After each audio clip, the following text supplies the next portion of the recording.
அனைவருக்கும் வணக்கம். ஸ்ரீ ஜோதிட ஆராய்ச்சி வித்தியாலயம் சார்பாக இந்த சேனலுக்கு ஆதரவு தெரிவிக்கும் என் அன்பு உள்ளங்களுக்கு மனமார்ந்த நன்றிகளை தெரிவித்துக் கொள்கிறேன். இன்றைக்கி நம்ம பார்க்க போகிறது பார்த்திங்கன்னா மேஷ ராசி 2025 வருட பலன்கள். இந்த வருஷம் ஃபுல்லாக உங்களுக்கு எப்படி இருக்கும் அப்படின்றது உங்களுக்கு நான் சொல்ல போகிறேன். பொதுவாக பார்த்திங்கன்னா இந்த 2025 பார்த்திங்கன்னா உங்களுக்கு பார்த்திங்கன்னா 4 கிரகங்கள் உங்களுக்கு பயிற்சி வரப்போகிறாங்க. ஸோ குரு பகவான் உங்களுக்கு 3வது பிளேஸில் உட்கார போகிறாரு. சனி பகவான் 12வது பிளேஸ்லையும், ராகு பகவான் 11லையும், கேது பகவான் 5லையும் உட்கார போகிறாரு.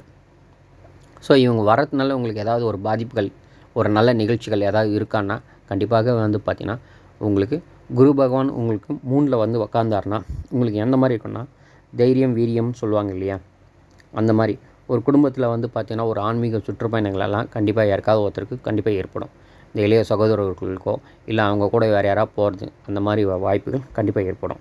சரி, அதே நேரத்தில் பார்த்திங்கன்னா உங்களோட தொழில்கள் கொஞ்சம் என்ன சொல்கிறது, ஒரு கடினமான உழைப்பாக தான் உங்களுக்கு கண்டிப்பாக இருக்கும். அலைச்சல் கொடுப்பாங்க.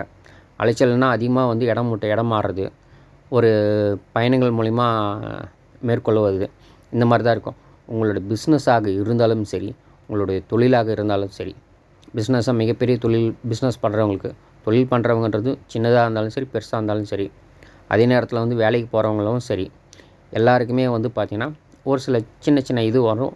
இல்லைன்னு சொல்ல வரல, ஒரு இடம் மாற்றமோ இல்லை பயணங்கள் மூலிமா கண்டிப்பாக ஏற்படும். ஸோ அது தகுந்த மாதிரி ஜாகிரதையாக கொஞ்சம் நீங்கள் சேஃப்டியாக இருக்கிறது ரொம்ப சிறப்பு.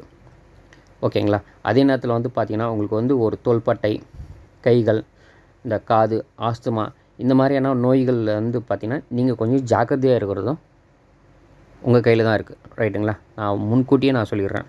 ஓகேங்களா. அதே நேரத்தில் பார்த்திங்கன்னா சனி பகவான் உங்களுக்கு 12ல் வராரு.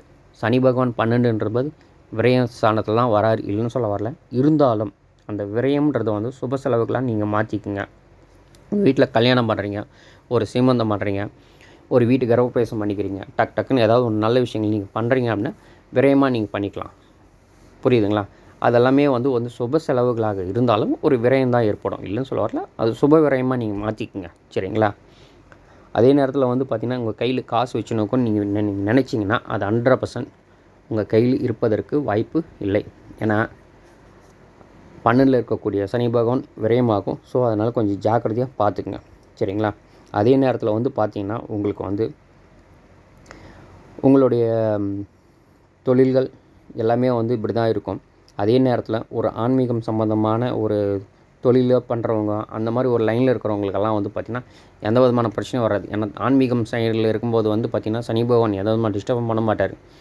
சாப்பிட்டா கம்முன்னு விட்டு போயிடுவார். ஆன்மீகத்தை மட்டும் எதையுமே தொட மாட்டார். ஒரு ஆன்மீக ஸ்டோர் வச்சுன்னுக்கிறவங்களுக்கு அவங்களுக்கெல்லாம் பார்த்திங்கன்னா ஒரு இழப்புகளெல்லாம் ஏற்படாது. ஒரு சேல்ஸ் போயின்னுக்குதுன்னா ஒரு 100 ரூபா போயின்னுக்கிற சேல்ஸ் ஒரு 50 ரூபா கம்மியாக தான் வருமே தவிர, பட் அவங்களுக்கெல்லாம் ஒரே அடியாலாம் அவங்களுக்கெல்லாம் இதுவெல்லாம் ஆகாது. அவங்களுக்கு சிறப்பாக தான் இருக்கும். அதே நேரத்தில் பார்த்திங்கன்னா இந்த பாதம், இடது கண், இதிலலாம் கொஞ்சம் ஜாக்கிரதையாக இருக்கணும். சரிங்களா. ரொம்ப அதிகமாக கண் இதுக்கு பண்ணாத அளவுக்கு கொஞ்சம் ஜாக்கிரதையாக நீங்கள் பார்த்துக்குங்க. விரயம்ன்றது உங்களுக்கு 12ல் இருக்கக்கூடிய சனி பகவான் விரய சனியாக இருப்பார். சரி, இன்னும் ஒரு மிகப்பெரிய ஒரு ப்ளஸ் அப்படின்னா ராகு பகவான் 11ல் இருக்கிறார். மிக மிக சிறப்பு. உங்களுக்கு மனம் பொறுத்த வரைக்கும் பார்த்திங்கன்னா கொட்டோன்னு கொட்டும், இல்லைன்னு சொல்லலை. உங்களோட தொழிலாக இருந்தாலும் சரி, பிஸ்னஸாக இருந்தாலும் சரி, நீங்கள் வேலை செய்கிற இடமா இருந்தாலும் சரி, நீங்கள் வேலைக்கு போகிறீங்க அப்படின்னாலும் அங்கே கூட உங்களுக்கு பார்த்திங்கன்னா சம்பளம் பொறுத்த வரைக்கும் உங்களுக்கு அதிகமாகவே வரும். இந்த முறை கைக்கு அதிகமாக வரும். வீட்டில் அதுக்காக நீங்கள் அப்படியே பிடிச்சி எங்கன்னா மூட்டை கட்டி வச்சிடலாமா அப்படின்னால நீங்கள் நினச்சிங்கனாலாம் நடக்காது. ஓப்பனாக நான் சொல்கிறேன். ஏன் அப்படின்னா 12ல் இருக்கக்கூடிய சனி பகவான் இருக்கிறார். சரிங்களா. அவர் என்ன பண்ணுவார், விரயத்தை கொடுப்பார். சரியா, ஏற்கனவே சொல்லியிருக்கேனா. ஸோ அதனால் கொஞ்சம் ஜாக்கிரதையாக இருந்துக்குங்க. உங்களுக்கு வரக்கூடிய எந்த ஒரு வருமானமாக இருந்தாலும் சரி, ஒரு நல்ல முறையில் ஒரு யூட்டிலைஸ் பண்ணிக்கோங்க. உங்கள் குடும்பத்தில் யார் நல்லபடியாக சிறப்பான ஒரு ஜாதகமாக இருக்குது உங்களுக்கு இந்த முறை விட்டுருங்க. மேஷ ராசிக்கு விட்டுருங்க. சரியா. வேறு எந்த ராசி சிறப்பாக இருக்குதுன்னு பாருங்கள் உங்கள் குடும்பத்தில். ஏன்னா குடும்பத்தில் எப்படியா இருந்தாலும் ஒரு மினிமம் 3 பேராக இருப்பீங்க இல்லையா. ஹஸ்பண்ட் அண்ட் ஒய்ஃபு, ஒரு குழந்தைங்க இருப்பாங்க. இவங்க 3 பேர், இவங்க 2 பேரில் வேறு யார் இருக்காங்கன்னு பார்த்துட்டு அவங்களோட ஜாதகமாக சிறப்பாக இருந்துச்சுன்னா, உடனே கையில் காசு இருந்துச்சுன்னா அவங்க பேரில் ஒரு வீடு வாங்குறதோ, இல்லை நிலங்கள் வாங்குறதோ, இல்லை என்ன பண்ணுறதோ அது தகுந்த மாதிரி பண்ணிக்கோங்க. அது உங்களோட சொந்த ஜாதகத்தை நீங்கள் வேறு ஒருவிடம் பார்த்து காட்டிட்டு அதுக்கப்புறம் பிளான் பண்ணிக்கங்க. இன்னொரு விஷயம், எக்காந்து கொண்டும் உங்கள் பேர்லாம் வாங்காதீங்க. ஓகேங்களா? அதுதான் ரொம்ப முக்கியம். பணம்லாம் அதிகமாக தான் இருக்கும். கொஞ்சம் அது தகுந்த மாதிரி நீங்கள் வந்து பார்த்துக்குங்க. செலவும் கூடவே இருக்கிறது. வரவும் செலவும் ஈக்குவலாக ஆயிடுச்சுன்ற மாதிரியெல்லாம் பண்ணிடாதீங்க. ஜாக்கிரதையாக இருந்துக்குங்க. ஓகே. கேது பகவான் 5ல் இருக்கிறார்.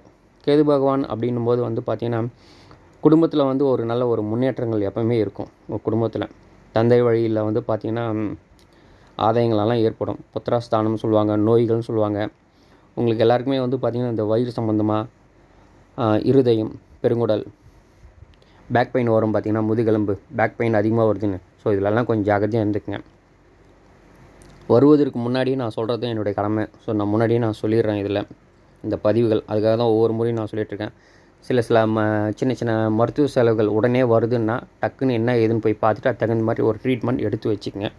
அது ரொம்ப ரொம்ப உங்களுக்கு நல்ல ஒரு பலன்களை கண்டிப்பாக கொடுக்கும். சரிங்களா? அது ரொம்ப ரொம்ப ரொம்ப முக்கியம். உங்களுக்கு வந்து பார்த்திங்கன்னா பரிகாரங்கள் அப்படின்றத வந்து பார்த்திங்கன்னா தனிப்பட்ட முறையில் ஒரு பரிகாரங்கள் கோயிலாகவே நான் கொடுத்துட்றேன். மேஷராசிலேருந்து மீனராசி வரைக்கும் தனியாகவே டோட்டலாக அப்படியே ஃபுல்லாகவே கொடுத்துட்றேன். அது ஒரு பரிகாரங்கள் அப்படின்னு சொல்லிட்டு நான் கொடுக்குறேன். சரிங்களா? அது தனி கொடுத்துட்றேன். இதில் கொடுக்கல, இந்த முறை நான் கோயில் கொடுக்கல. அது கொஞ்சம் நிறைய இன்னும் ஃபுல்லாக ரொம்ப டீப்பாக எடுக்க வேண்டியது இருக்குது. ஸோ நார்மலாக நீங்கள் போகிறீங்க அப்படின்னா வந்து பார்த்திங்கன்னா திருவண்ணாமலை முருகப்பெருமான் கோயில், இது நார்மலாக எல்லாருமே சொல்லுவாங்க. ஸோ இதெல்லாம் சொல்லாமல் நான் வேறு எதாவது மாற்றி சொல்லணும்னு நான் விருப்பப்படுறேன். ஸோ அதுக்கு தகுந்த மாதிரி நான் அதுக்கு தனியாக பதிவே நான் உங்களுக்கு கொடுக்குறேன். சரிங்களா? ரைட்டு. அது தவிர்த்து வேறு ஏதாவது ஒரு சின்ன பலன்களை வேறு ஏதாவது கொடுக்க முடியுமான்னா எஸ், கண்டிப்பாக கொடுக்கலாம். பொதுவாக வந்து பார்த்திங்கன்னா உங்களுக்கு ஒரு புது வித்தியாசமான முறையில் நான் எடுத்திருக்கேன். என்னன்னா கோச்சார கிரகங்கள் அப்படின்னும்போது வந்து பார்த்திங்கன்னா குரு பகவான் மிதுனத்துக்கு வரும்போதும் சரி, அதே நேரத்தில் கேது பகவான் உங்களுக்கு வந்து சிம்மத்தில் உட்கார வரப்போகிறாரு. ஸோ இவங்க வந்து பார்வை இருக்குது. ஓகேங்களா? ஸோ இவங்களுடைய கோச்சார கிரகங்கள் இவங்களே பார்க்குறாங்க இல்லையா? ஸோ அந்த டைமிங்கில் வந்து பார்த்திங்கன்னா பொதுவாக உங்கள் குடும்பத்தில் குழந்தை பிறக்கும்போது வந்து பார்த்திங்கன்னா கண்டிப்பாக வந்து ஒரு சிசேரியன் மூலயமா தான் பிறக்கிறதுக்கான வாய்ப்புகள் அதிகமாக இருக்குது. ஸோ இது கொஞ்சம் ஜாகிரதையாக பார்த்துக்குங்க. சரிங்களா? டெலிவரி டைமிங், அதாவது ஆப்ரேஷன் பண்ணி எடுக்கிறது அப்படின்னு சொல்லுவாங்க இல்லையா? அந்த மாதிரி டைமிங்லலாம் வந்து கொஞ்சம் இது அதிகமாகவே ஏற்படும். ஸோ அது கொஞ்சம் ரொம்ப ரொம்ப ஜாக்கிரதையாக பார்த்துங்க. உடனே வந்து ஹாஸ்பிட்டலில் என்னென்னு கூட்டிகிட்டு போயிட்டு பார்த்துட்டு இது பண்ணிக்கோங்க. சரிங்களா? பொதுவாக வந்து ஜாதகர் வந்து வெளியூர், மோஸ்ட்லி வந்து பார்த்திங்கன்னா வெளியூர் அப்படின்னா வெளிநாட்டுக்கு செல்வதற்கான வாய்ப்புகளும் அதிகமாகவே இருக்குது. ஏன்னா குரு ஆல்மோஸ்ட் வந்து பார்த்திங்கன்னா உங்களுக்கு வந்து என்ன சொல்கிறது, குரு பகவானும் ராகு பகவானும் கூட உங்களுக்கு வந்து பார்க்குறாரு அதே நேரத்தில். ஸோ அதே நேரத்தில் வந்து பார்த்திங்கன்னா கேது பகவானும் குரு பகவானும் பார்க்குறாரு. ஒரு சில நேரங்களில் வந்து பார்த்திங்கன்னா வந்து என்ன சொல்கிறது, இந்த மாதிரியான சுச்சுவேஷன்கள் எல்லாமே ஏற்படும். இந்த குரு ராகும் சந்திக்கும் போது மட்டும்தான் வந்து பார்த்திங்கன்னா இந்த மாதிரி குழந்தைங்களை வந்து ஆப்ரேஷன் பண்ணி எடுக்கிறது, இந்த மாதிரி சுச்சுவேஷன்லாம் ஏற்படும். ஜாதகர் வெளிநாட்டுக்கு போகிறது, வெளியூருக்கு போகிறதுன்றதுக்கெல்லாம் இதெல்லாம் நார்மலாகவே ஏற்படுவதற்கான வாய்ப்பு இருக்குது. நோய்கள் பொறுத்த வரைக்கும் வந்து பார்த்திங்கன்னா வாயு சம்பந்தமாகவும் மூட்டு வலி கண்டிப்பாக இருக்கும் குருவும் ராகுவும். சரி, இந்த கேதுவும் குருவும் சேர்ந்தால் என்ன ஆகும் அப்படின்னு கேட்டிங்கன்னா மோஸ்ட்லி வந்து பார்த்திங்கன்னா நரம்பு தளர்ச்சி ஏற்படும். ஜாதகர்கள் வந்து பார்த்திங்கன்னா கொஞ்சம் ஒத்து போக மாட்டார். கொஞ்சம் ஒரு சில விஷயங்களில் வந்து கொஞ்சம் அடம்பிடிக்கிற மாதிரி இருப்பார். ஸோ இதெல்லாம் கொஞ்சம் ஜாக்கிரதையாக வந்து நீங்கள் தகுந்த மாதிரி நீங்கள் பார்த்துங்க இந்த முறை. ஓகேங்களா? இந்த முறை இந்த 2 கிரக சேர்க்கையும் உங்களுக்கு இந்த வருடம் ஏற்பட்டே தீரும். இது வந்து கோச்சார கிரகங்கள் வந்தாலும் உங்களுக்கு கண்டிப்பாக வரும். ஓகேங்களா? இது 2மே நான் வந்து கொஞ்சம் புதுசாக சொல்லியிருக்கேன். அதே நேரத்தில் வந்து ஒரு பரிகாரமோ இல்லை ஒரு கோயிலாக சொல்லுங்கள் இந்த 2த்துக்கு மட்டும் அப்படின்னா, இப்போ பொறுத்த வரைக்கும் வந்து பார்த்திங்கன்னா கேதுவும் குருவும் இவங்க மீட் பண்ணுறாங்க இல்லையா? இது வந்து பார்த்திங்கன்னா உங்களுக்கு வந்து இந்த சித்தர்கள் வழிபாடுகள் நீங்கள் பண்ணிட்டீங்கன்னா நல்லது. தட்சிணாமூர்த்தி சித்தர்கள் வழிபாடு நீங்கள் பண்ணிக்கலாம். சரிங்களா? அதே நேரத்தில் வந்து இந்த ராகுவும் குரு ராகுவும் வந்து மீட் பண்ணுறாங்க இல்லையா?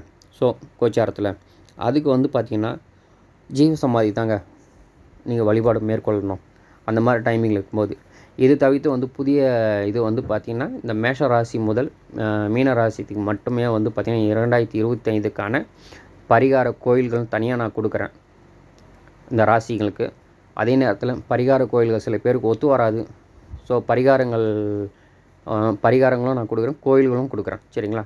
ஏன்னா இந்துக்கள் இல்லாமல் இருக்கிறவங்களுக்கு வந்து பரிகாரம் கேட்பாங்க. ஸோ அது கோயில் இல்லாமல் அது மாற்று ஏற்பாடு மட்டும் பண்ணிவிட்டு அது தகுந்த மாதிரியான பரிகாரங்களும் உங்களுக்கு இந்த இது வந்து அனைத்தும் மேஷம் முதல் மீனம் வரைக்கும் உங்களுக்கு கொடுத்துட்டு அது தனிப்பதிவாக எல்லாத்துக்கும் சேர்த்து கொடுத்துட்றேன். சரிங்களா?